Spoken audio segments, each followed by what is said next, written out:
It's easy not to do something, even if you love it. And while you're in it, the thought of how could I ever stop comes to mind. But then one day, you look at your camera sitting on the shelf and you notice a layer of dust that's collected over the last month, or maybe more. And you think, man, I miss taking that out and shooting. I need to get it back out there. Then you turn around and walk away. And life gets back in the way again. I get it. Life gets in the way. In fact, this is the first video I've made in 3 months because of life. At my work, I'm a chef, and for 2 months out of the year, it's super busy. And I just got out of that. And I literally have no time to do anything. But that's not entirely true. I mean, there's time. We can always make time. But sometimes we choose to be lazy. Sometimes we think that, I've worked all day, it's been a long week, I'm just going to chill. I'm not going to do anything, you know? Well, sometimes really it's what separates the greats from the wannabe greats. Is the greats don't let anything get in their way. Time is never an issue. They work around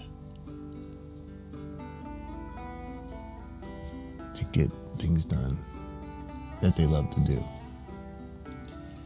They stay up late, they get up early. And then time, your time gets back to you. And this is why you can't stop, man. Because if you're busy, if you have a busy moment in life, like I just came out of, and you get that time back. The last month has been a lot slower, but yet I still didn't do anything. Because then you run into another problem. After you take a couple months off, you run into this thing called no motivation. You lose your motivation to do anything. I have had this studio set up for a week. I've been sitting here for a week doing nothing. And it was so hard for me to sit down, press record, because it's been so long. And then you find yourself almost starting over. I appreciate those who subscribe to this channel that stuck around. If you're new to this channel, welcome. I was putting out videos every week, and then the busy season hit and everything went. But now we're back. And I'm going to be slow for a while, so we're going to pump out some videos. So thanks for sticking around. I know some of you have took off for whatever reason. It could be sick of waiting. Maybe you didn't like my stupid face. I don't know. So how do we keep that fire for what we love to do? I mean, there's nothing wrong with taking a break from time to time. Go find some inspiration somewhere. But then we gotta get back to work.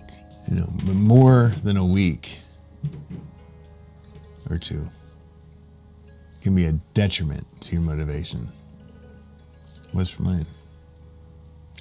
It is for a lot of people. Speaking specifically of photography, it's not always convenient or possible. Like street photography, for example, the weather determines whether we can work or not.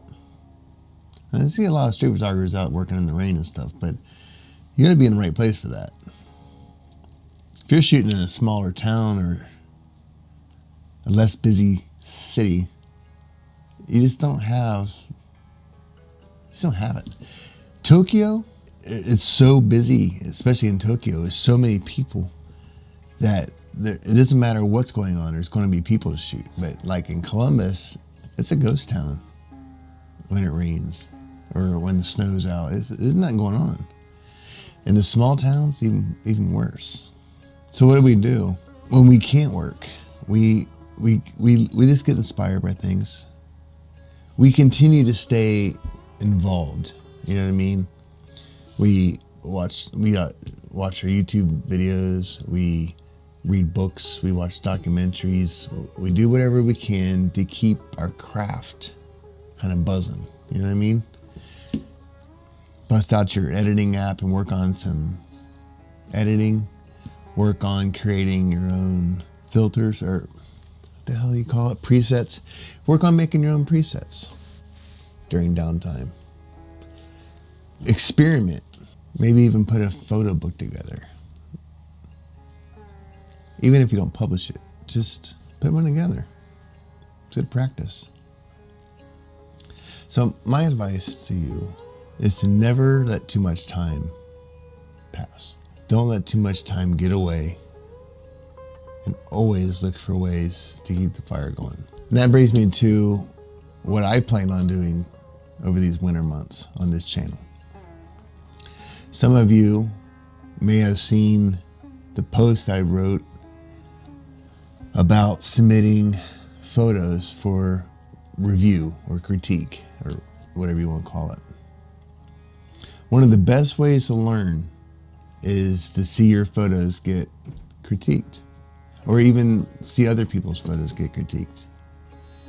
I have spent many hours over the years watching shows where they critique and review photographs. I've learned what to do right, what to do, what's not to do. You know, there is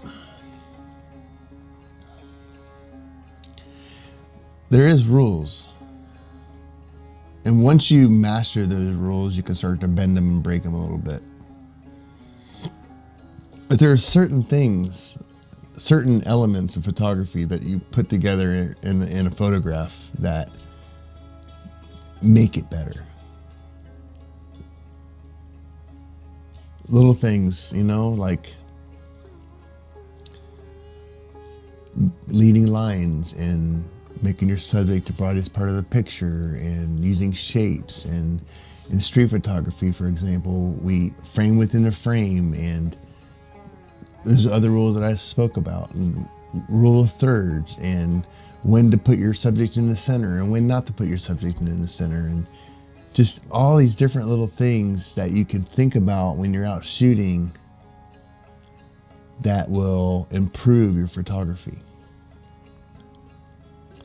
Now, some of my audience, I don't know. I obviously don't know you. I'm getting to know some of you, which is fantastic. I would love to get to know more of you. You're all in different places. Some of you are professional and are just here to, I watch street photography YouTube videos too. I like to see what other people are doing. I like to see if I can pick something up, learn something, or just enjoy their process and get to know somebody a little bit in a way. Some of you are here to learn. I've been doing this for a very long time. You may have just started, so you're watching different YouTubers that do this thing so you can learn. And so I encourage you, no matter where you are in your process, to submit photos for review. And by no means am I it's just my opinion, okay? My opinion would be different than somebody else's opinion. I'm not looking to shred or roast anybody. I don't want to make anybody feel bad. All I want to do is show you what you're doing right, show you what you're doing wrong, and it's all subjective. My thoughts of wrong, I could be wrong. You know what I mean? Certain things, though, that can be pointed out can help. So if you would like to submit a maximum of 12 photos to get reviewed, all the information will be in the description box below. Where to send them, and it'll be to my email, jclongbrakephotography@gmail.com. A link to like your OneDrive or your Google Drive or some kind of drive where I can grab them is a lot better than me having these huge photos on an email that take forever. And emailing photos is just weird, and I don't really like attachments. So send me a link to your photo gallery. Make a little folder, 12 photos or less. Make it at least 6, so we have something, something to work with. So yeah, I look forward to seeing your photos and talking about it. I already have some submissions, and I would like to get some more submissions before I start this.